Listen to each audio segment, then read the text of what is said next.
welcome back to another episode of Fright Mic. I'm Sam. I'm Liz. And today we're getting out our trash bags, we're getting out our eyeballs, I don't know, we're just... So many eyeballs. All the Christmas lights, all the eyeballs. We're and we're stringing hiding the tree in the with attic. eyeballs. Yes! Let's all get together, hide in the attic, and tell a ghost story about our haunted sorority house. That's right. This week we are continuing Season's Creepings with none other than a good old-fashioned fright fight between Black Christmas 1974 and Black Christmas or Black Xmas, whichever, from 2006. Just to top it off, we're going to go with Black Christmas 1974 first, which currently has a 7.2 out of 10 on IMDb. 71% on Rotten Tomatoes. Very classic. Very classic. The first one, the one that started them all. So true. The trio of movies to follow. And I feel like it heavily inspired other ones down the road. But it's true. A lot of sorority slashers. And it's credited as being one of the, first... original slasher movies. True. You know, because I know they say, Psycho is, the true original, but this was, this came before, Halloween, Friday the 13th, all those, so. But it's curious, because, I think it's curious that, Texas Chainsaw isn't considered before this. I would say that's a slasher. Well, now that I say it out loud, is it? Is it? You know what's funny? I feel like what makes a movie a slasher is a knife, but that's not necessarily true, I feel like. Freddy Krueger has knife claws. Oh, yeah. Knives or hands, no. But Jason uses, everything. I know Jason is always typically seen with a machete, in just pop culture in general, but watching all of the movies, back to back to back to back, you realize he really gets kind of creative. He doesn't... Right. He doesn't really use the machete a lot. Well, he gets creative, down the line. And even, this killer doesn't... It's not like he only uses a knife to kill people. I mean, he gets creative. So maybe what makes a slasher is just, the stalking, the predator and the prey kind of thing. Right, the body I don't know. That's, a whole other topic of conversation. That's true. That, we can have another time, but it is interesting. But this was credited as being, one of the first slasher movies. Very interesting.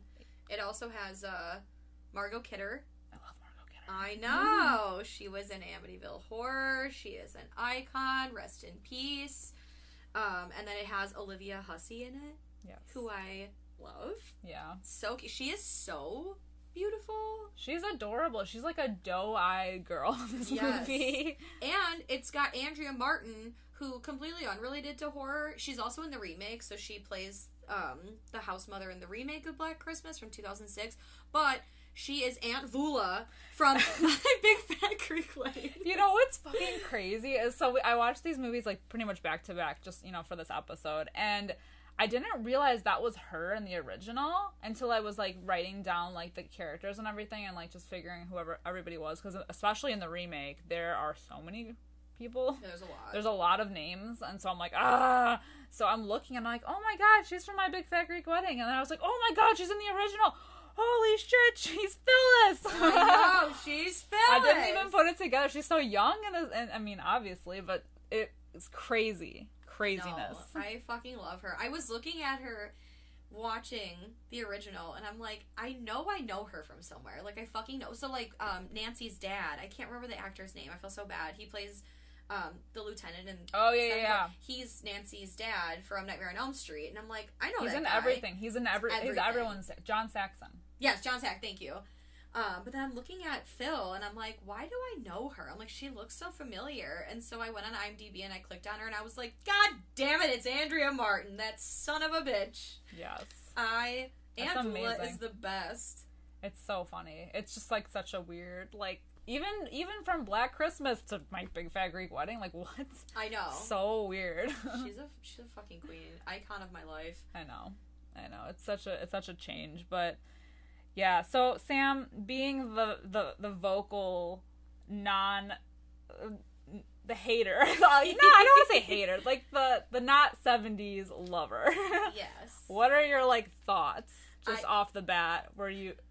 You know me so well because I have opinions. The 70s movies hater. I just This movie has some pacing and editing issues for me. It's every 70s movie, it's always the goddamn, like, the pacing of everything. Like, some parts just feel more drawn out than others. I feel like certain things could have maybe been taken away or, like, not shown.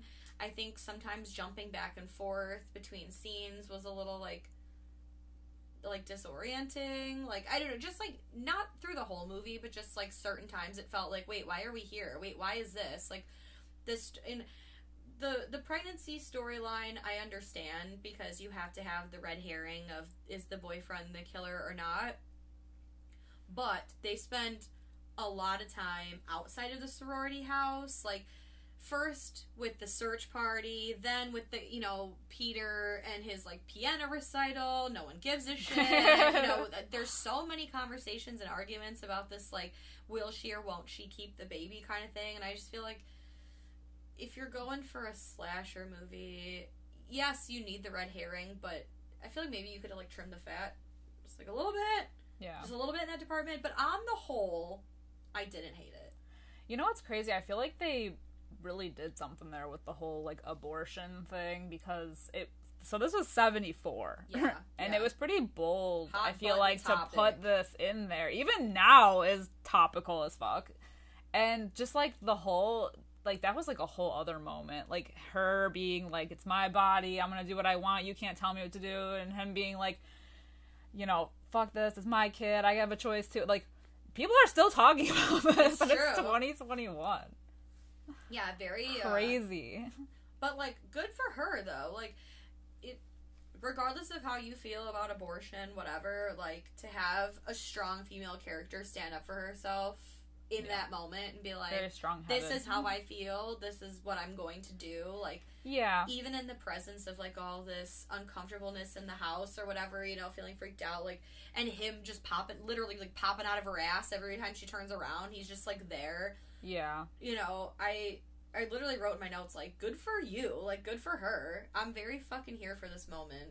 I do agree that it went on a little long, but I feel like, in a way, what makes these movies... I mean, these movies are... They have, like, touches of, like, similarity, but I think what makes both of these movies different is the fact that the original has, like, extra story, and it's not just one person getting killed off after another, like the remake, you know what I mean? So there is, like, story that goes along with everyone, you know, like Barb with her mom, who's, like, not really in the picture for her life, and her being upset about it, and she's, like, drunk most of the movie. Yeah. Like, basically all the movie, but I just feel like, yeah, it did go on a little bit longer, but I feel like it was good to have some kind of sense and care about more, like, the people, because I feel like nowadays, especially, like, with movies, like, or, like, the entire franchise for Friday the 13th, I mean, they're made to be like that, but there's no, like, actual story. Yeah, it's true. You know, it's just people getting killed off in creative ways, which is exactly what the remake is. So it is interesting to have, like, kind of a slasher movie that has a little bit more to it. You know what I mean? Yeah, and I just think this is crazy that, like, this topic is still hot right now, and it, you know, I don't know. It's crazy. It felt weird to just, like, slip that in there in this movie. I was like, oh, okay, we're doing an abortion line. Yup. But, yeah, it helps you get an idea of who the character is. Yeah. Even with Claire, who is the first one to get killed off, with her, you know, she has, like, a sheltered life, and she's new to the sorority, and even though she dies within the first, like, 10 minutes of the movie, basically, like, at least we get some kind of story about her, and we kind of care about why she, you know, we care about her because her dad shows up looking for her. Right, right. It's just interesting. Yeah. To have a little bit more depth than just, you know. Well, all of these characters in the 70s movie, I personally like more than the remake, because in the remake, they very much, I mean, it's 2006, so we're in the 2000s, like, horror movie realm, where they're really just looking for shock value, and that one kind of more was like, how much gore can we fit in here? How many fucking eyeballs can we How many pretty faces can we shove on the poster? Right, right. You know, and it's all about casting these people that really they make to be people you don't like. Right. And that's one of my biggest gripes with it. Which we'll get to, because I don't want to jump ahead to, like, Black Xmas, so we'll get there, but yeah, I agree. I definitely agree. And there's a little bit more to them. I don't know. I feel like if you care about the characters more, the movie is better. You know? True. For sure. But I do love, but at the same time, I do love my, like, mindless horror, like, my cheese. Well, it's true. It's true. I have very, I know that I am going to be a hypocrite when it comes to Black Xmas. But we'll get to it. We'll get to it. But yeah, no, I agree. Having it grounded in characters that you care about makes the stakes higher. Right. So when these characters go missing or get killed off, you're like, son of a bitch. Like, you know, you root for these people. Yeah. Where in some of these other slashers, you're like, I don't really give a shit. I'm just here for the... I'm here for the gore. Right, I'm here for the creative kills. And, you know, something else that makes this movie unique is that we do get, like, the killer's point of view, which is something that Halloween, like, did later on. And it's funny because, like, one of my first comments was we get, like, the point of view from the killer pretty early on, and it looks like he's, like, has, like, a GoPro attached to his chest because he's, like, wandering around by the house and then, like, climbs up the side and is, like, posting up in the attic. Yeah. And I'm like, yes, these camera angles are everything. But it's cool. It's, like, a shaky cam style, like, on him. Yeah, it's really cool. Oh, it's so funny. Yeah, it makes you feel like you're the creeper in the house. Yeah, the fact that we know what he's doing, and, like, especially because when like, the bodies, you know, are stacking up in the attic, like, we get his point of view from it, and he's just, like, really bizarre. Yeah. That is a gripe that I do have with this movie, though, is why has no one thought to check the creepy attic? Because by the end of the movie, no one has still found Claire or Mrs. Whatever her name is. Mrs. Mack, thank you.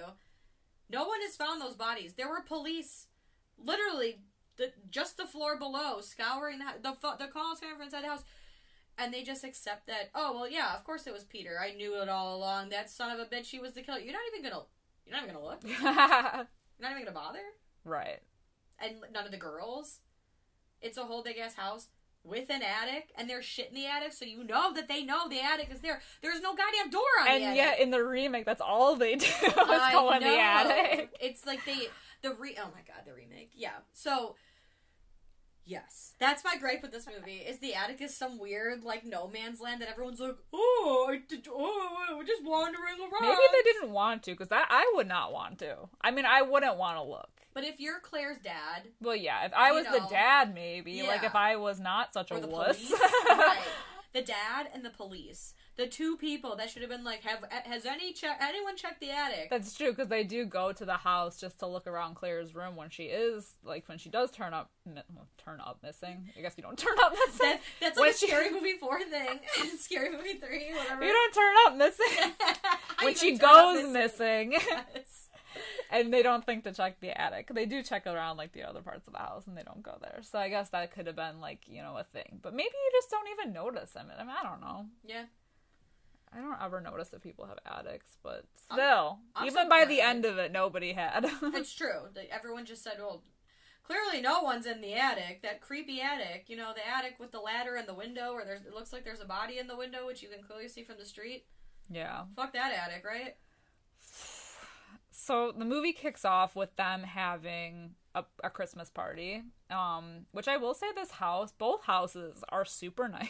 Yeah, I've never been part of a sorority, but these are really cool. Mm-hmm. And it's definitely got the Christmassy vibes that we're going for here. And yeah, so they have this party, and off the bat we meet, like, our characters.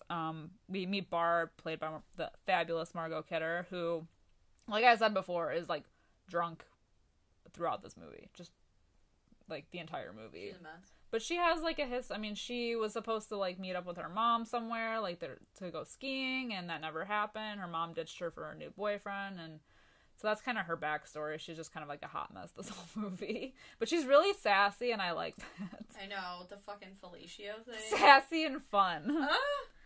And then shit goes wrong right away because one of the sisters, Claire, who was supposed to be leaving for the weekend and meeting up with her dad, goes missing. Yes. She gets a bag over her head. Yeah. And just suffocated. And then she's in the attic the rest of the movie, and we get on a rocking chair right by the window. And the cat, such an iconic shot. I know. Well, it's funny because there's this whole like running thing through the movie too, where they're not only looking for Claire, but they're looking for this goddamn cat.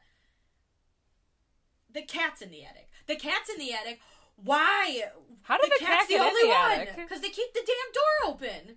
It's just literally the hole in the ceiling is open. Oh, shit. Yeah, I think the killer closes at one time, but every other time they shoot, like, the attic, the door, it's just a hole in the ceiling that's open. It drives me fucking crazy. I didn't even notice. I didn't even think about that, like, how the cat got in there. Yes, the cat manages to get in the attic, but no dumbass except Mrs. Mack goes looking in the attic. It's ridiculous. Yeah. Anyway. And then we do meet Jess, who I guess it's Olivia Hussey, but she's like, I guess, our main character, our final girl, so to speak. And they keep getting these creepy calls throughout the movie of an unknown person who's mouth breathing and making, like, is using several different voices. Yeah. And is very vulgar and obscene. And he keeps talking about, like, Billy and Agnes and these, like, random people. But, yeah, it's a lot of, like, whispers and weird laughing. I don't know why it reminded me of the Poughkeepsie tapes for some reason. Yeah. But, yeah, it's, like, like you said, very vulgar language. Mm-hmm. What do they call him at first? The moaner. The moaner. Yeah. The moaner's calling again. Yeah, and he calls throughout the entire movie, and it's just bothering them, and there's not, like, really a whole lot that can be done, apparently. Yeah. Because this is, like, you know, landline times. Yeah, and I know, at one point, Olivia Hussey, Jess, she calls the police station and is like, is there anything you can do about these lewd calls? Yeah. Can't you figure this out? But no. The best that they got is some dumbass down there trying to trace the call, and he keeps missing it.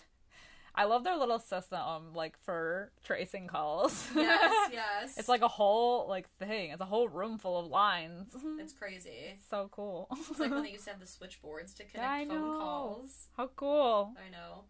It's awesome. Yeah, so then Claire's dad shows up the next day looking for her because she's nowhere to be found, never showed up to where she was supposed to be, so, you know. And then he comes to the house. The search begins. Well, Mrs. Mack... Can we talk about the house mother? She's a mess. Queen, icon, legend, Mrs. Mack. She hides alcohol everywhere she can, in books, in the toilet, in the closet. It's like she forgets where she keeps them, because when she's going in the closet to look, she, like, accidentally finds a bottle. I was like, oh, okay. Right. Or then when she's looking for the book, she's like, B is for booze, and pulls it out. And then, oh my god. And then when Claire's dad, Mr. Harrison, right? Yeah. When he comes in and she's like showing him around and there's like the picture, the posters on the wall, and he's like blaming her for the, you know, and she was like, oh no, I assure you she's a very good student. And he walks away at one point and she gives him like the finger and her lipstick is like half on. I'm like, is this not me? Like, on the daily. I love her. I love her so much. So great. I know. But yeah, so like her dad is like palling around and is like I'm gonna find my daughter. And then we cut to this like side story with Jess going to tell her boyfriend Peter, I think his name is Peter, that she's pregnant, but she's not keeping it. Yeah. Anyway, have fun at your big piano recital, because she's like, God damn it, you know what this means to me. I don't even know what he's in a conservatory. Yeah, he's like a concert pianist or aspiring to be. Okay, because at first I was like, conservatory. I'm like, what is he, a nun? He's kind of like a basket case, honestly. He's insane, and I hate his turtlenecks, and I hate his crazy hair. I just But do you like his bell bottoms? I do. I hate his comb over weird hair. Like, I know that was the style, but like every time I see him with that turtleneck on, I think it's the turtleneck hair combo that really just drove me crazy. I was like, you know what? I won't even get into it. It was driving me fucking nuts.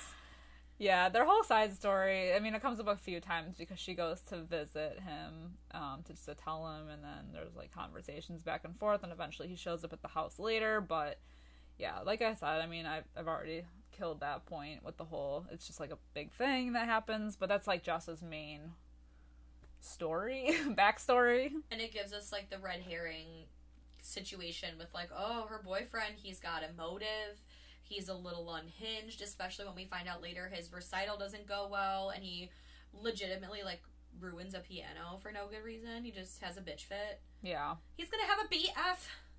Yeah, well, then the other main suspect, I guess, at this point, I guess the only suspect is Claire's boyfriend, who they go to the cops, and I think Jess is the one that eventually tells Chris, Claire's boyfriend, about her going missing, and then he storms the police station and is like, why aren't you doing more? And see, like, I think in the remake, so just because we're comparing the two, the remake does try to do these little throwbacks to, like, the original. Chris, who's Claire's boyfriend, is a hockey player. In the remake, Michelle Trachtenberg's character, I think it's Michelle Trachtenberg's character, she gets that ice skate to the back of the head. Oof. And I was like, is this supposed to be some weird, like, connection? I don't know. I appreciated the kill, but yeah, whatever. But I thought that was interesting, because I had seen the remake before, but seeing the original, I was like, oh, I wonder if that has any connection to the ice skate that she gets to the back of the head. I don't even think about that. Yeah. I just thought it was like a way to be creative. And it was. And gross. Yeah, it was. It was. And icky. So I don't know if I'm just reaching here, but I wanted to point that out. But I noticed. I had noticed. Well, we also learned about another girl in the town who was missing. It was like a 14-year-old girl, a 13-year-old girl. I think Janice? Yeah, because her mother's at the police station. Yeah. And so that a search party goes out. And at first I was like, is the search party for the girl or is it for Claire? And then, I mean, it eventually kind of becomes both, because then everybody in the town is part of it. But they do end up finding the little girl's body. Which we don't see. Yeah. But, yeah, But no Claire still. No Claire. Which, again, like, I do think, like, to add to the mystery of the movie, having this 13-year-old girl missing, to say, like, oh, there's essentially, like, Ted Bundy on the loose. Someone's targeting these town people / sorority sister kind of thing, you know. We're gonna have a search party. I understand that maybe it's supposed to add to the mystery, but again, we're looking for some girl named Janice, who we only meet her mom for a split second, which is like, Janice, is that my baby? Is that my baby? We never even see Janice. So I feel like the Janice storyline, for me anyway, was just a little... Yeah, I don't think they really needed that in there, but I don't know that they would have had a search party immediately. So quick. So maybe they just needed to find a way to get the girls out of the house. Yeah, separated. You know, like, everybody that would be in the house. Because, like, what the remake does is that everybody's in the house and they stay in the house. Whereas this one, I mean, it's easier to be oblivious to things that are going on if people are coming back one by one and people are coming and going, so they don't know what's going on necessarily, and this person was supposed to leave and this person was supposed to meet at this and they were leaving for break, and you know, so it makes sense as to why they wouldn't be there. Yeah. Like, why? Because while they're at the search party is when Miss Mac gets the hook to the face. True. And she was supposed to leave, so they didn't think twice about her not being around. Right. And they said, so the only person in the house other than her was Barb, who was sleeping. Right. Because she threw, a bitch fit before everyone went to the search party, saying, like, I know you guys all blame me, and, you know. Because she didn't get along with Claire. Right. So she's drunk anyway, so they're like, just go to fucking bed, man. Yeah. You've had too much. Sleep it off. Right. So, of course, the only person in the house is asleep, everyone else is gone. I can see why then this would be necessary, but for me watching it, you know, right, I was like, this, yeah, why do I care? I don't care about Janice Quaife. I don't give a shit. I don't even know how long it has to be, because I was like watching this with Chris and I was like, do people also do search parties? I feel like I don't ever hear about them, but maybe they do. I think, well, the last search party that I feel like was sensationalized was that girl whose boyfriend killed her, and Gabby Petito. Yeah. So I guess they do. Yeah. I guess so. And in You, season 3, they had a search party. Oh, that's party. true. So they do them. I just never realized that they're doing them. I know. No one is doing them in our town. That's true. Thankfully. Thank God. I mean, not that I want to do it, but like I don't want it to happen. So, but I was like, is that such like an old school thing to do? But I guess they still do them. I guess so. I just think maybe not on such a weird local level. Right. Or maybe they just do and it's not documented, you know? Like, maybe if it's a small town. Yeah, maybe if we were more local to, like, the Gabby Petito thing, we would have heard something. I just don't know. Like, Yeah. We never really have to deal with it. Again, thank God. Yeah. You know, well, it it's just makes me horrible, wonder how long they have to be, like, missing for it to happen, or if it just... Because it's just, like, organized. I don't know. I got questions, but... Right. Because don't they say there's a 48-hour window or 24-hour window, something like that? After... Yeah. I heard that's a myth, though, that a person is not considered, like, a missing person. You know, like how they say, like, oh, it's a missing person's case, you can't file it till, like, 24 hour, 40... I think that's a myth. That's a myth. But what I'm saying is when they say... You know, like, they think, oh, so-and-so's missing, or you think a person's been taken, they say there's, like, a 24 to 48-hour window where after those 24, 48 hours is over, the chances of you finding that person, like, dwindles significantly, or finding them alive. I believe that. Yeah. So... Unfortunately. I know, it's sad. And they say a lot of times with these cases, the people that get taken end up dead within, like, a few hours, which is fucked up, but... Yeah, but it does allow them, and then after they find the girl's body is when they all kind of start heading back home. Yes. And by now, like, the killer kind of, like, since we keep getting his point of view, after he kills Mrs. Mack with the hook and then drags her body into the attic, he, like, kind of goes nuts. Like, we see his, like, it's not like, I don't know, he does the voices on the phone, obviously, but he also does them, like, to himself in the attic. Like, that's, like, his lair. And it just, like, gives you an idea of, like, how just insane, you know? Like, killers like Michael Myers or, like, Jason Voorhees, they're like, silent. Yeah. But this guy obviously has, like, issues. So I think it makes him a little bit scarier because you're like, wow. And you never see who he is, and you never get a backstory on him or why he's targeting this group of individuals. Yeah, he just saw an open window and climbed in the ladder, which is, like... Yeah. Which is why you should always keep your doors and your windows locked. Exactly. A crime of opportunity is what a lot of this shit is. So people out there, just lock your shit up, man. Yeah. Be safe. And then when they get back is when more calls keep coming in. And finally they go to the police because they're like, this is ridiculous. This needs to stop. So, we get that fake out where Jess is on the phone and we see... first person point of view, someone coming down the stairs, and it's clearly like a man, and gets real close to her, and they're like, oh yeah, well, could you please hold? And she's like, I don't want to hold. And then it's Peter, and she's like, how did you get in here? And he's like, I was sleeping, I don't know, some weird shit. And he was like, I've been here for a minute. Oh, okay. Just let yourself right in. But it adds more to the, like, was it him? Is he the one that's been lurking in the attic the entire night? Exactly. So, again, all towards that throwing you off the scent thing, which, if you're a horror movie fan, you know that's an obvious red herring. Yeah. You just know. Like, I never... throwing you off the trail. Right. I never for 1 second was like, yep, he's the killer. Yeah. Not even a once. No, but it does give them that whole more baby talk. More abortion talk, I should say. And he gets real rowdy, real crazy. But then we also get, like, the interesting point of view from, like, the police station and the cops kind of, like, investigating this more. And finally, like, John Saxon, who's, like, the only competent police officer in this whole damn town, because the other one is Nash, is his name. Oh my god, yeah. What a buffoon. He's a hot mess, man. He really thought Felicia was some sort of, like... area code? Yes. Oh my god, amazing. Love it.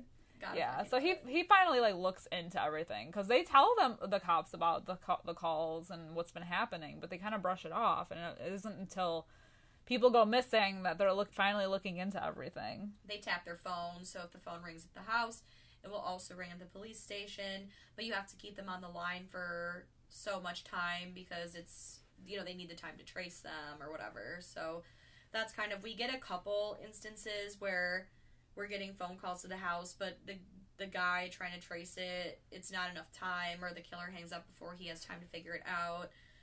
And it's interesting because now we're starting to look more into Peter, where Peter calls the house, and I don't remember, like, in the sequence this happens, like, between when he's at the house and when he's calling, but, you know, he's like, oh, it's her boyfriend, should I still trace the call? And he says, John Saxon says, yeah, trace the calls. Well, he suspects him, like, immediately. Not even, like, because he rushes out of the house because they have that fight, and that's when the cops come. Yeah. And he, like, bumps into them on the way out, and immediately he's like red flag. Who are you? Yeah, like who? Why was he leaving in such a hurt? You know, and he's questioning Jess about it, and it's just like immediate suspect right there. Right. So all this is happening. We're still trying to figure it out. I think at this point. Ooh, then shit goes crazy. Yes. So now we're coming up to the death of Barb. Oh my god. So I have to say this because it crosses my mind as a socially awkward person. Why? So the whole thing is that Jess gets distracted when a bunch of carolers come to the door.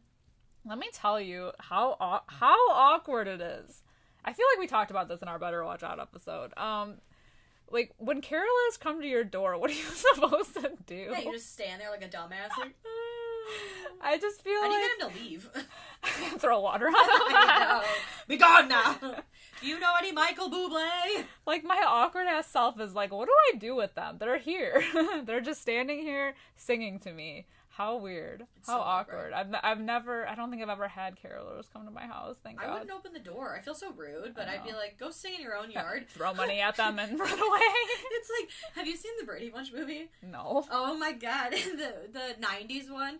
The fucking Cindy is like skipping, like jumping rope and singing some like fucking nursery rhyme, and the neighbor who hates him, he's like, hey Heidi, go yodel in your own yard. Like, fucking mean to the carolers. I'd be like, go sing somewhere else. Beat it. Do people do that anymore? Jump rope? No. Carol. Oh. Honestly, I don't know. I know in a lot of like Christmas horror stories that I listen to on podcasts, at least one Christmas horror story involves carolers. Ugh. But I've never in my life seen a caroler.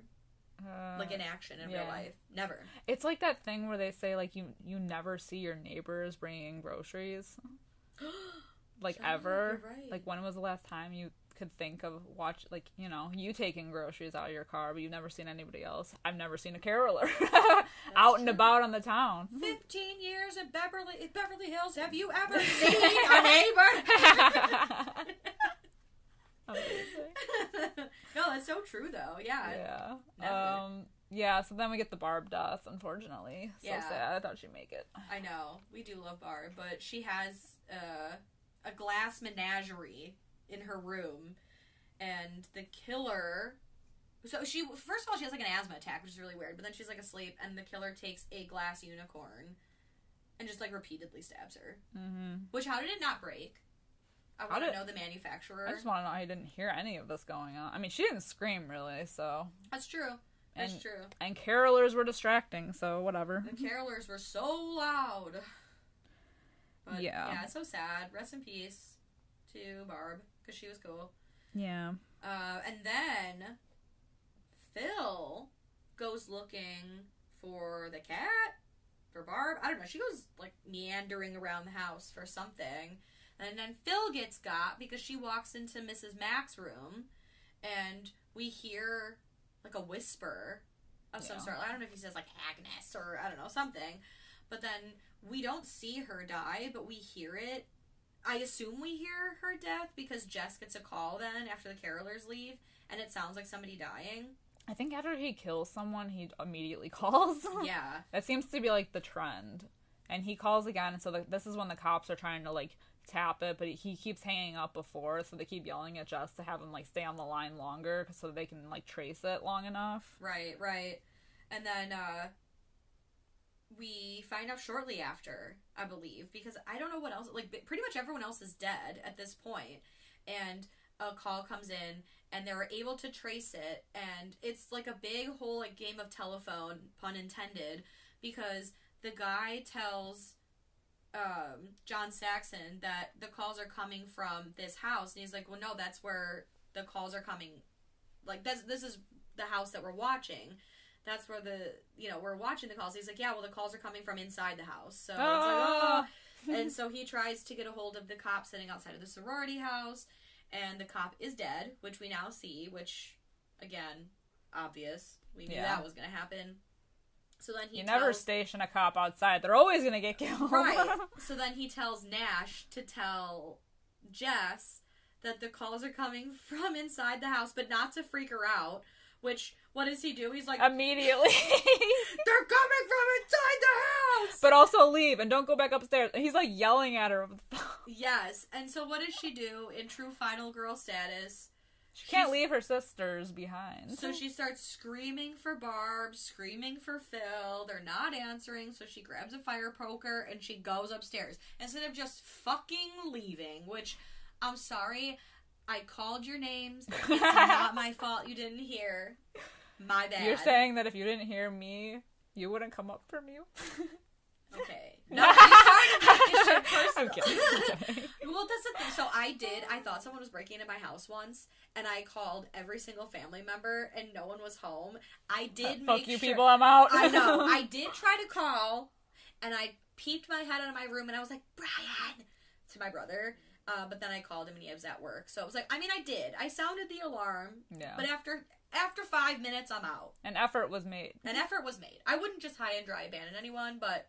I mean, she called. Yeah, she did call. She screamed up the stairs. And the shot, the iconic shots of her going into Barb's room, finding their bodies. Oh my god, but it's so creepy because she can't open the door all the way, and she, like, looks in the crack, and we just see a red eyeball.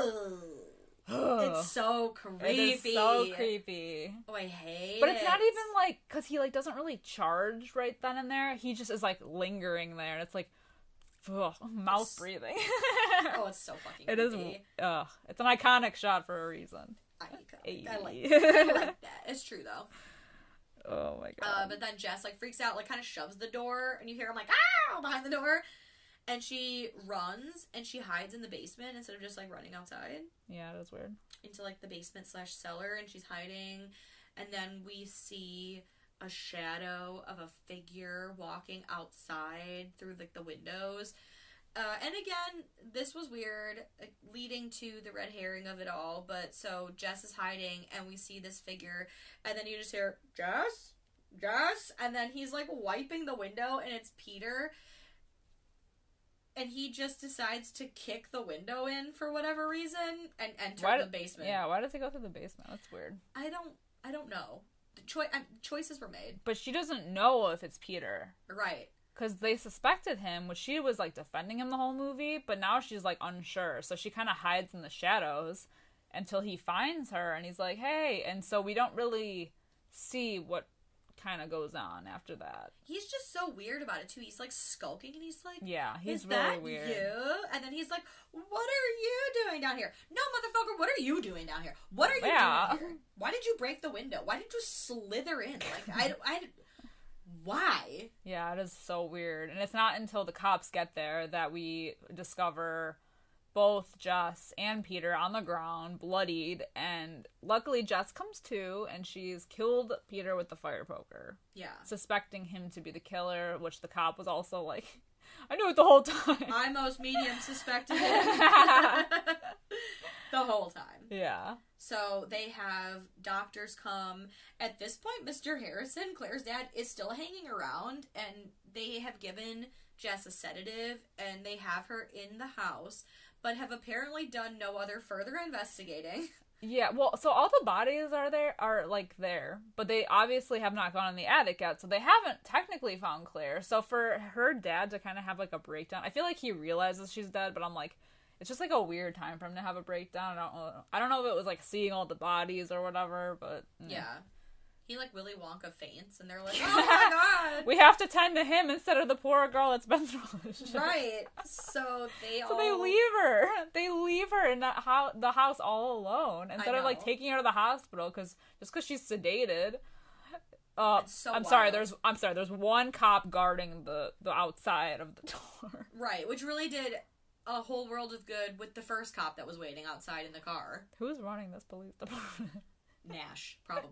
Yeah, Wiener Nash. Or the guy that couldn't stop laughing. Laffy McGee. Oh, yeah. Yeah. I like them, though. I like their, like, dynamic. It's, like, goofy. I know. But still. But still. Not the brightest. And then we get the final shot of the phone ringing in the house, and Claire's body still undiscovered with the bag over her head on the rocking chair, and we zoom out, and you can clearly see it in the window. Yeah, and the killer mouth breathing away in the attic still. So, So it wasn't Peter. It wasn't Peter, which I knew all along. Yeah.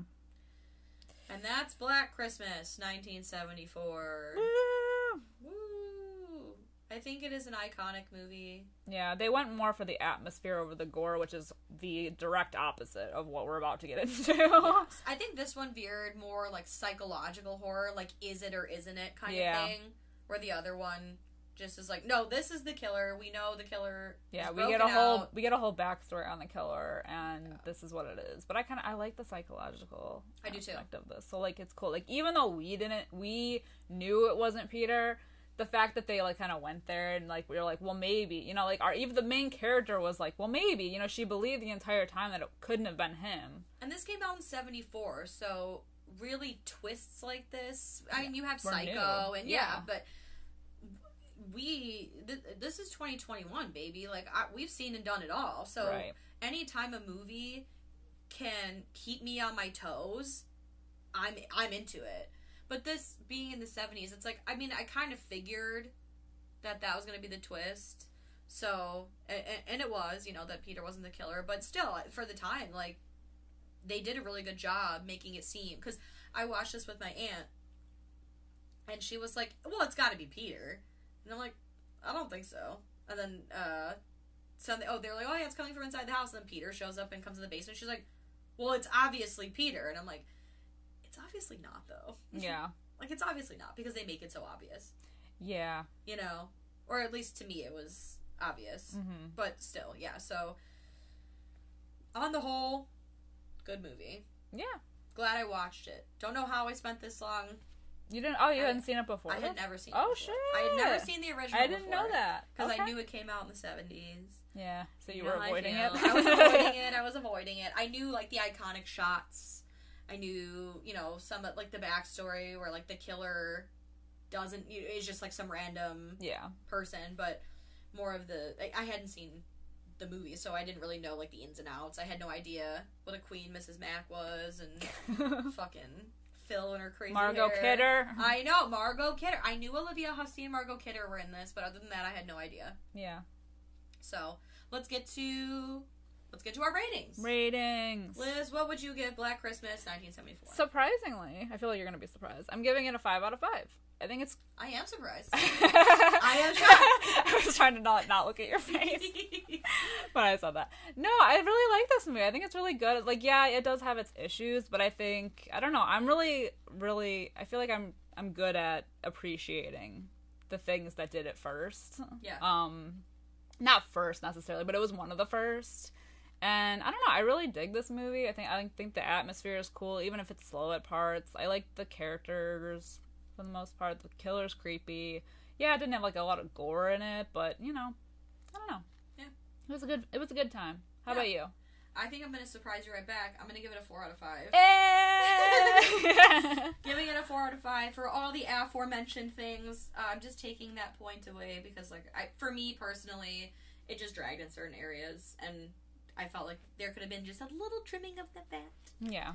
But that's it. It's a good movie. It's a good, it's a good original, I should say. Yeah. For the 70s. You know, I mean, everyone knows how I feel about it, but I thought this was well done. I like that you don't get a backstory of the killer, that it really truly is some random thing. I like all of the characters. I like we get kind of the backstory of some of these, or at least more character development than in the remake, to where you actually do give a damn about these characters. Yeah, and they're fun. Yeah, like Mrs. Mac doesn't really get much character development, but like we see her hiding the booze and giving the finger. Yeah, like she's funny. Like there's humor in it, you know. There's like really deep stuff in here, like issues with everyone, but there is like a little bit of humor thrown in. I think she's just like the comic relief, honestly. True. And then I guess with the cops too, but it has like a little bit of everything. Yeah. So, yeah. So now we're gonna go on to the remake, the 2006 remake, not the 19?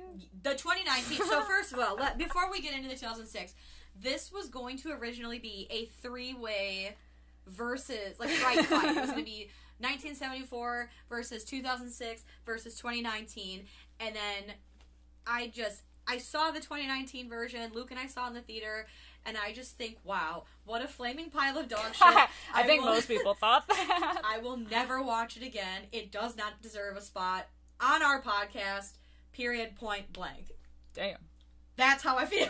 So instead, we're doing the other remake, the earlier remake. So we're on to Black Xmas, as it is so often referred to. Black Christmas, aka Black Xmas, which came out in 2006. Currently has a whopping 4.6 out of 10 on IMDb. Also, an incredible 15% on Rotten Tomatoes. 1.5, not 5.0. So this is definitely, I feel like, gonna be a prom night remake situation when we go ahead and talk about this movie. Absolutely. It's gonna be a good time. I cannot wait. Yeah. So, we have a whole different cast of characters whose names I didn't even bother with because they're so truly unimportant. There's so many girls. I wrote them all down, but I still don't even know who they all are.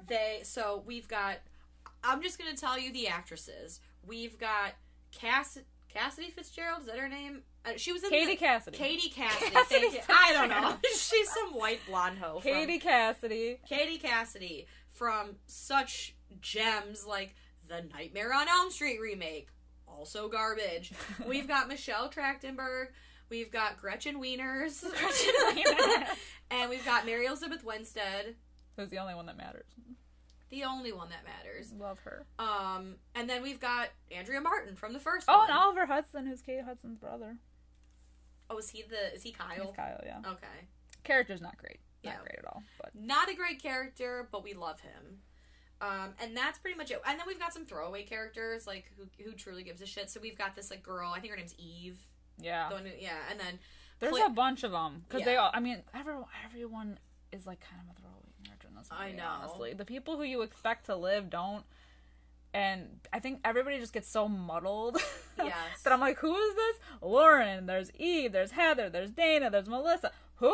And I feel so bad. The girl who plays, essentially, Barb... she's also, I think she's in, like, the Final Destinations. Her name's Crystal something. I feel bad. I have to mention her, too. But, yeah, we still have a Claire. Claire dies, like, immediately. Yeah, in the opening. Yeah. So, she, again... There's a motif to this movie. There are psychedelic Christmas lights. There are lots of bags and lots of head stabbings. So many eyes. And lots of, Wait, did I cover it all? What was the other one? Eyeball trauma. Eyeballs. Thank you. Yes, I was like, wait, I had a third one. So much eyeball trauma. It's like the writers of this movie watched Black Christmas and saw the eyeball shot and thought, it's gonna be eyeballs. All eyeballs. Eye fetishes galore. All eyeballs. All the time. So if you're into eyeball kills or eyeball stuff, then this is your movie. This is your movie for sure. Holy shit. Yeah. I mean, we're talking stabbing, scooping, eating. It's a lot. And then they're also used for decoration. Yeah, that's true. Mm-hmm. Yeah, so Claire she gets a bag to the head, and then she gets a bonus stab to the head, or the eye, I think, with a pen, with, like, a calligraphy pen. Cut to everybody else being a hoe. Okay, so just starting off, so I actually really like the atmosphere of this movie. Like, the house is so Christmassy, you know, similar to, like, the 70s one. It's got a good vibe. Like, everything, it's, like, dark. There's, like, everything is lit by fire. Yeah, and twinkling lights. Their second story with the psychedelic, like, flashing Christmas lights. Yeah, like, it's so much fun. What a disco. Like, cool. It's really cool. The snowstorm happening. It's a moment. It's you can feel the Christmas warmth. Yeah, but what you don't feel is that these sisters, in quotation marks, are actually friends. Right, they all are bitches and they all hate each other. Oh my god, and that's what kills me, is that Katie Cassidy is essentially, like, the main character, I guess. She's, like, the final girl, and she is, like, the entire movie, oh, it's a sisterhood, we're about sisterhood, and we're fighting for each other, and blah, blah, blah. Dude, no! Bitch, no! You are not! You are not. There is nothing about these girls that, like, no. Absolutely not. I'm gonna say it. I don't like her Katie as Cassidy? an actress. Oh. Yes. Like, yeah, she's not great. Mike and I saw the Nightmare on Elm Street remake in the theater, and she's the girl who she's basically Amanda Weiss in the remake. She gets dragged on the ceiling and all that, and her acting is so fucking bad. We still make fun of it, you know, when she's talking to her boyfriend, and she's like, I want to sleep, but I can't sleep, because if I dream, I die. Shut up. Can't wait. I'm here for it. Same in this movie. I just feel like her acting and her delivery, like you said, like, where's sisterhood? Which one? Yeah. You would die for these people? Which one? Any of them. Which one? Yeah, it's a lot. And it's carried throughout, so I'm just confused because they're just not good people. They're really, really not good. I mean, so I guess it's a good thing that they're throwaway characters, because they really just are. Right. We don't get, like, a whole lot of backstory on any of them. We get, like, a slight with the half-sister. Yeah, well, then Claire's half-sister shows up, and she just becomes part of, like, the thing, because Claire's missing. She's the replacement for the dad. Right, yeah. So someone's got to come looking. Right. And then we get the insane asylum.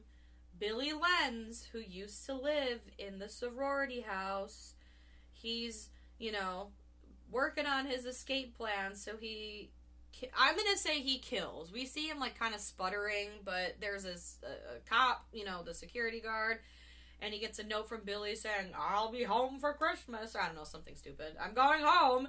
And then he gets a sharpened candy cane, which we're giving the children the candy canes to sharpen. We're doing that. But it's a sharpened candy cane to the neck, I think. Yeah. And then Billy escapes. He's crafty. Yeah.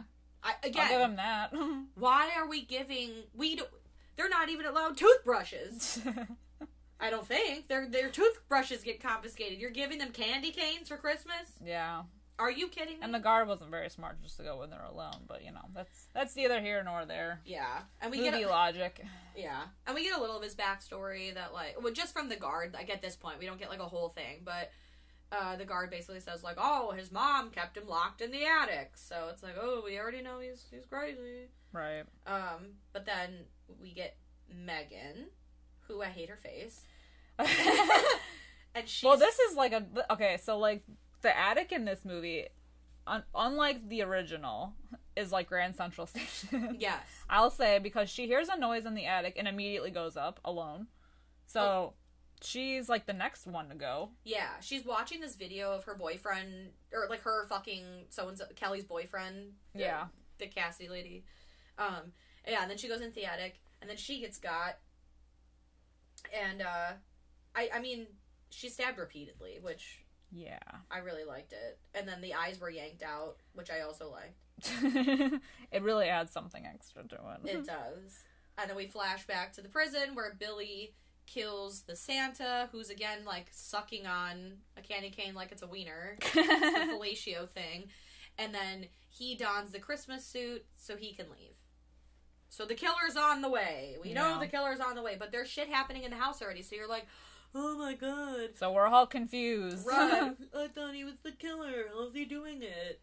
And then, similar to the original, they do get creepy calls that come in. Yes, but we're in the 70s when they're like, oh, it's the moaner is calling again, where they're more kind of, like, familiar with it, and they're, like, sassing him back. These calls, they're not as lewd, but they're just kind of, like, mimicking what the girls were saying already, you know, with Gretchen Wiener saying, like, I want to bury the hatchet in her head. Right, like, they're repeating what they're saying, like, the conversations that they're having, so it's obviously, like, someone's listening in. Right.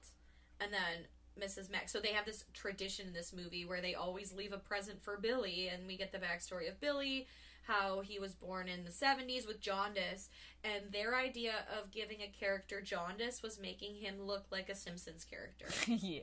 He's yellow. Like, actually, like, painted yellow. Like Sesame Street Big Bird yellow. So I guess, like, looking back at this kid's history, because we do get his full backstory, it is sad. I'll say that. Like, villain origin story for sure. Yeah, he's had a rough life. He has jaundice, which I don't know if it's because he's, like, has jaundice that his mother, like, hates him, like, does not like him at all. And the dad was always, like, his, like, go-to. Yeah. Until one night, and, like, the mom was always, like, telling him that Santa, you know, got shot by Russians or something. Yeah, something. I don't know. He's not coming. Yeah, she broke the Christmas spirit.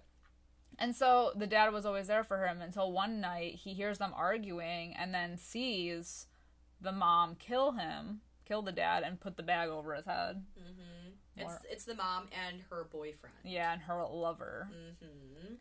And then while they're trying to bury him under the floorboards, they notice that Billy is watching, so they chase him in the attic and lock him up there. And then he just, like, remains there. Yeah.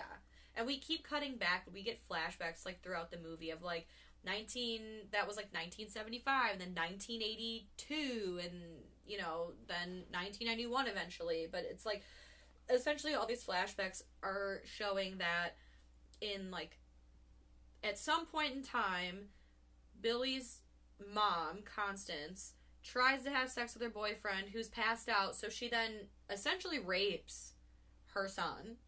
9 months later, they have a baby. She's like, this is my family now. I don't need you. Baby Agnes. We got baby Agnes. In the 80s, when Agnes is like 8, Billy breaks into the house. Or, no. Yeah. Yeah, breaks in. Well, he breaks out of the attic. Yes, thank you. And takes Agnes. He takes her eyeball out. Yeah. So, like, he kidnaps her because they were in front of the tree. Then they go looking in the attic, realize he's not there. Then they come down, and they are back by the tree. Weird.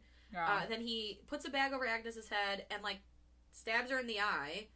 And then he kills the mom's boyfriend by taking an ornament and stabbing it through the eyeball, through his head, with the eyeball somehow remaining intact, through the skull.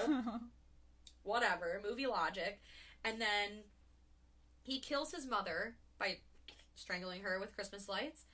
Hey, it's festive. Cutting into her skin and baking Christmas skin cookies. Oh, that is so God. And eating them with and milk. The scene with the guy, the cops come. Incredible. And he's just eating the skin cookies. Incredible. With milk! With milk! I mean, I don't condone eating human flesh, but if you're going to, like, I feel like maybe, like, skin and Coke. Oh. You know, like a nice, or maybe, like, skin and wine. You know, very much like a nice, you know. You know who would know? Hannibal Lecter. I was just gonna say, like, some fava beans and a nice He would know how a nice pairing. Yes. Disgusting. I feel like a nice red wine would go very well. Or I guess humans, are they white meat? Are they red meat? I don't know. Whatever. Figure it out. But yeah, and then they're like, and then no one's seen Agnes since. No one knows. Billy was institutionalized. So we're like, oh. At this point, you should know, oh, then Agnes is the other person in the house. But for some reason, if you don't already know that, there's a big reveal at the end, which you're like, is it though? Is it? We medium suspect. Because then they say that Agnes was sent away to, like, some place. Yeah. I don't know if it was actually, like, was it an institution? I know they say Billy was sent to an institution. But she was also sent away somewhere. See, I don't know. When it comes to Agnes, I'm like, yeah, and then Billy was eating the flesh cookies and they took him and fuck off. Agnes went somewhere. Yeah, they show her in, like, a rocking chair with a doll. I've seen this movie an absurd amount of times and I still don't know what happens to her. I don't know what's going on. I'm just distracted by all the gory eye shots. Eyeballs. Ugh. I know, and so, like, a lot of the stuff is told by Kyle, who, like, so the lights go out, and Kyle breaks into the house. I don't remember what sequence this happens, but yeah, Kyle's the one that tells the story, and then they're like, get the fuck out of here. And he does see, like, a figure by the tree. Oh no, I'm sorry. The figure is the half-sister. Yeah. We We also forgot to mention this Eve girl who lives in the house who's super weird. Yes. It's all for nothing. Well, I mean, it's just another body eventually, because she gives Heather, Mary Elizabeth Winstead's character, the unicorn, which was the same unicorn, similar unicorn as the original. Exactly. And then she just leaves. Yeah, it's really bizarre. And then somehow the unicorn ends up with the other girl. The one who's like Barb. Oh, yeah. Lauren, I think? Lauren, I think. Because then Lauren is like Barb, so she's drunk through a lot of this stuff. And she, like, throws up, and they, like, shower her, which, again, we get another eyeball, this time through, like, a loose tile on the floor, and the angle at which the eyeball is up. It would be looking at the ceiling. Right. You wouldn't be able to see anything, but somehow he is able to see her perfect ass and titties. Very Norman Bates. Yes, it's so fucking weird. And then she goes to bed. Yeah, and then somehow she gets this glass unicorn because later, during her death scene, she grabs it. Yeah. And you. It already has blood on it. Oh, does it? Yeah, I noticed that. I was like, where did that? Nobody ever got stabbed with that, though. So why does it have blood on it? Unless it was just the lighting. I don't know. I thought it was weird. Maybe. But then, so the next to go is Gretchen Wieners, who is, like, outside smoking and hears something under the deck. And, of course, goes to investigate. Because that's what you do. And, I mean, I wouldn't, but yeah, whatever. me personally would not. But, you know, it's... So she goes, and she gets dragged under there and promptly murdered. Yeah, with a garden tool. Yeah. Too bad it wasn't a hoe. Hey. But then they notice that Eve's car is still there. Eve is the weird chick who they kind of try to allude to maybe being baby Agnes. See, I thought that too, and then I was like, but I don't know. It doesn't add up. Yeah, I think she'd be too young. Yeah, because at one point they cut from baby Agnes to Eve. Yeah. You know, but and they're like, oh, that's weird. Eve left so like hours ago. Why is your car still? They open the car and her head falls out. So they're like, oh my god. Yeah. And then Mrs. Mack and Heather decide to leave. So basically, like, half the house wants to leave, half the house thinks that they should stay, which I don't know why. Yeah. Oh, because sisterhood. Yeah. That's why. Fuck the sisterhood, because man. the rest of them haven't come back yet, and we don't know where they are, so we have to be here, even though the killer's in the house with us. And, right. Yeah. So, Mrs. Mack and Heather, they go out, but while they're getting in the car, the windshield is all, like, icy, so Heather tries to scrape the window at first and then can't, so then Miss Mack gets out and she tries to do it, but we see through, like, a little dent in the windshield, the little yellow eyeball, and then just, like... It's incredible. Heather just explodes. Yes. And so then Miss Mack, who fucking deserved better, man, she is shook, so she backs up and dies by an accident, like an accidental icicle to the head. To the head. Are you fucking kidding me? That's how you're gonna kill Phyllis? Isn't there a movie where the killer kills someone with an icicle? What is that? What am I thinking of? Wait, what are you thinking of? Because that I feel like that was in a trailer of a movie where they... Wait. I thought it was this movie, and then I was like, wait, no. No one gets dead by an icicle. Fuck. Ugh. Let us know in the comments. I don't know the comments. You tell us somewhere on social media. There has to be. I remember. I just remember this. What movie is it? There's like the killer. It's a Christmas movie. It is. And they take the icicle. I thought it came out in like the 2000s. Death by Icicle, man. Fuck. I don't know. We'll figure it out. It'll be there. The second we stop recording, we're gonna be like, it's Christmas Evil. God damn. I don't know. I fucking have no idea. Was it? No. I like Christmas Evil. Yeah. I don't know. I'll think about it. Yeah. I just remember. I remember it happened. I remember it too. I even remember a girl walking home in the snow, and that's when we see. Is it the 2019 Black Christmas? Maybe. I don't know. I'll be pissed. I saw it once, and I didn't see it because you said it was horrible. Oh, then. But I don't know. Be that. We'll figure it out. Yeah, it'll be fine. Ugh. So then, after they die, we get this like crazy shit where like Melissa, she gets left by herself and she gets like scalped essentially.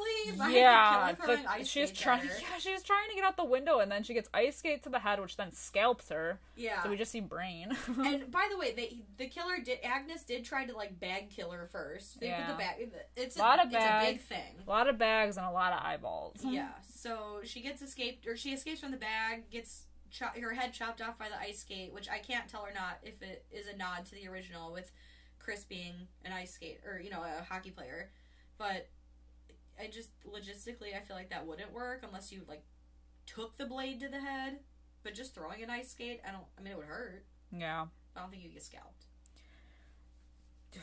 Anywho. Yeah. Well, then Lauren is the next to go, and she's like our Barb who is still in bed, passed out.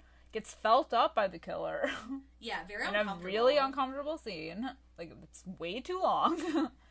But unfortunately, she gets it too. She kind of fights back though. She realizes something's up and is like looking for something and finds the unicorn to use as a weapon. Yeah, and she like flips over real quick and stabs the bed, but no one's there. But then she gets killed, and the killer takes the unicorn and stabs her also with the unicorn. Yeah, but now at this point they are calling everybody.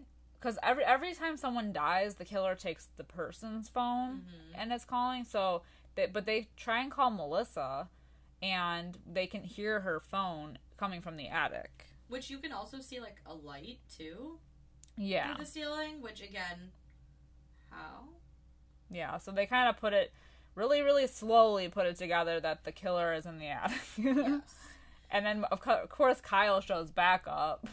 For reasons. Yeah. And they convince him that it's a good idea to go up in the attic to investigate further. It's so, oh my god, it's so stupid. Like, really? So he goes up there, and he gets He gets a bag. He gets bagged and stabbed. Bagged and stabbed. And I believe Agnes eats his eyes as well. Oh, yeah. And See, then this see is her like Christmas tree. It's with like all the eyeballs. It's body central up here. They have a whole shrine, a whole moment. All of the eyeballs are missing. Eve's head is the Christmas topper. Yes. The Christmas tree topper. Yes. Everyone's eyeballs are missing. It's wild. It's actually kind of cool. I mean, it's a cool like shrine, body shrine. It always reminds me of that line from Trick or Treat when he's like, "Don't forget to help me with the eyes." It reminds me of Midsummer, like the ending with all the bodies. Oh, yeah, and little, yeah. Kind of shrine. Yeah, you're right. Yeah, you're right. Little teepee. Yeah. And there's fire, so. Stop. Yeah. Yeah, but then, Kyle's dead. Lee finds Claire's body, but then falls through the floor, and it's just bizarre, because they're trying to, like, pull her up, but I feel like at that point you should just let her go. Like, how far of a fall is it? Yeah. You know, but then... Go wherever she's gonna be. Right. So then Kelly stabs Agnes in the eye after Agnes tries to bag and stab her, and it's just, like, really weird, too, because then you get that line, like, "My daddy's home," and it's her father, brother. Yeah.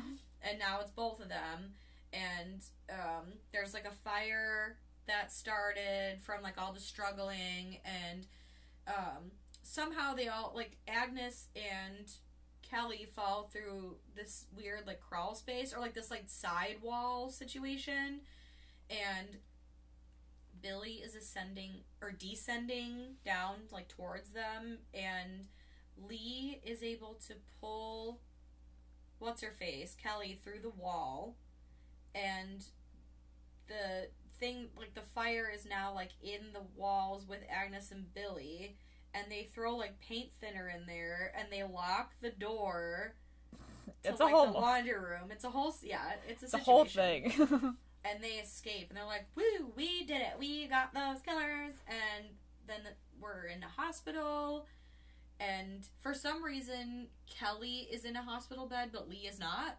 Yeah, it's weird. I mean... Yeah, because Lee fell through the ceiling. Yeah. You'd think she'd have her own bed right next to her, but no. So it's really weird. And then a nurse is like, "Oh, we need to take Kelly." And then... For x-ray. For reasons. And then Lee leaves the room, comes back, sees a blonde person in the bed, and is like, "Oh, Kelly, what are you doing back?" And it's Agnes. And Lee gets a lame-ass kill. She just gets her neck snapped. Yeah. All these hospital tools, you're just going to use your bare hands? How come they... yeah, because they escaped the morgue. Because I was like, how come they go to the hospital, but they were bagged? They get the bone saw guy. Yeah. Yeah. It's just astounding. Yeah. Is it? But then Kelly comes Their back. determination to kill these girls, man. And the way that they move without being seen. Yeah. They're big ceiling tile vent people. Yeah. Wall people. That's true. It's like people under the stairs. I was just gonna say that, yes. So God. Then Kelly comes back, and there's not even, like, a sign that anything happened. And even though Lee's neck was snapped, Where's they with the body? remember they see the blood. Oh, that's the right. light? The ceiling bleeds. Where's the blood coming from? Her neck was snapped. What are you doing up there? Ew. But then we see Agnes drop down from the ceiling, and then Kelly is going to use the old defibrillator trick, and she gets those babies charged, and she, like, cooks Agnes's face. And then Billy, he drops down from the ceiling, and, there's a little tussle, but then I think she just, stabs him. Yeah, well, he gets impaled on the the tree. How could I forget? That's, the ending. I keep thinking about the fucking crutch. She, fucking hits him with the crutch. I'm like, yeah, and then I think she stabs him. Can you tell I'm, over this movie? Well, it's funny because, they're fighting in the hallway. Yes. Forever. And all these people are, watching. Yeah, she hits him with the crutch, but then he trips her with the crutch. No one's trying to stop this from happening. No, but then, yes, so you are absolutely correct. The movie ends by him getting pushed over the railing and being impaled by the world's sharpest tree topper. And it is kind of cool. The Christmas lights are flashing, and, above Kelly's head, you can see the shadow of his body in the flashing, Christmas lights. But I don't know. I literally don't know how I forgot that. I watch this movie every year on Christmas. Every day of my life. I know. But, yeah, that's the remake. That's the remake. One of them, at least. The only one. The only remake. The one and only. We're not going to talk about the other one. It's exhausting. Yes. But, it had some good kills, I'll say that. It was fun. Got real creative. So, Sam, ratings? So, this is where I'm going to sound like a hypocrite, because I love ripping this movie a new asshole. It is not a good movie. It is so, awful and bad. It just, doesn't make sense. But it has a special place in my heart. I saw it in the theater. I wasn't 17 yet, so I had to have a parent permission slip signed. And I watch it every year when I wrap presents. It's a tradition. There are 3 things that I watch when I wrap gifts. This is one of them, and it just has a special place in my heart. So, with all that being said, I'm giving it a 3.5 out of 5 because I know it has its faults, and I can't deny them. But I love it. I'm also giving it a 3 out of 5. Oh, I said 3.5. Oh, 3? Oh, sorry. Yes. 3.5, my bad. 3.5. I misheard. 3 out of 5, though. It was fun. It's not a good movie. No. But it's really entertaining. The kills were pretty good. I'll say that. I like the lights. Really good. And I like the atmosphere. The girls I could do without. I mean, they were part of the movie, but, they all died anyway, so whatever. Exactly. Not likable in the slightest. No. So you don't miss them. Well, that's going to wrap it up here. We are done talking about Black Christmas versus Black Xmas. Woo! Or Black Christmas. Whatever. Black Christmas versus Black Christmas. It's been a time. It's been a journey. I am crawling out of the attic. I am hanging up the phone. I'm turning off the lights. Cleaning off my unicorn. Let us know what you think of Black Christmas versus Black Christmas. Please do not talk to me about the 2019 version. I truly don't care. I want to know if anyone likes it. Yeah. I've heard only negatives, so I don't know if there's anybody left that likes it. Whoever likes it, you're not going to change my mind, and I'm so sorry. There's no way. But let us know what you think of the 1974 version and the 2006 version. You can find us over on Twitter, Instagram, Facebook, at Fright Mic Podcast. I believe Twitter, we are Fright Mic Pod, but you'll find us either way. We are also on YouTube. Audio still. Video hopefully coming soon, so check that out. Whatever, however you like to listen to us. We are also on Patreon, as you know. That's right, for just a couple dollars a month, you can get more of us. Woo! What better gift can you ask for this holiday season? Exactly. Give the gift of Sam and Liz. Give the gift of Gab. Yes. We have a lot of spooky extras and content over there. We usually like to review movies that are currently in the theater. We do random topics in horror, shit like that. And we have a bonus one this month. Exactly. Happy holidays, Merry Christmas. Yes, if Happy you Hanukkah. celebrate. Yeah. From both of us, We hope you have a very happy Merry Christmas and a happy holiday. Exactly. Whatever you celebrate. Full of drama-free goodness. Lots of wine. Lots of wine. Food. Yeah. And Christmas horror. That's true. That's true. Hopefully we've influenced you to watch any of the Christmas horror movies that we covered this month. Exactly. So, with all that being said, I feel like that's it, right? Oh, and then, of course, if you don't mind, since this is the season of giving, if you could give us, politely and kindly, 2 thumbs up, 5-star review, nice little comment, really helps us get our name out there, find more Fright Fiend fans like yourself, grow the Fright fam. It just helps us get our name out there. We really do appreciate it. But yeah, other than that, I'm Sam. I'm Liz. Rest in peace.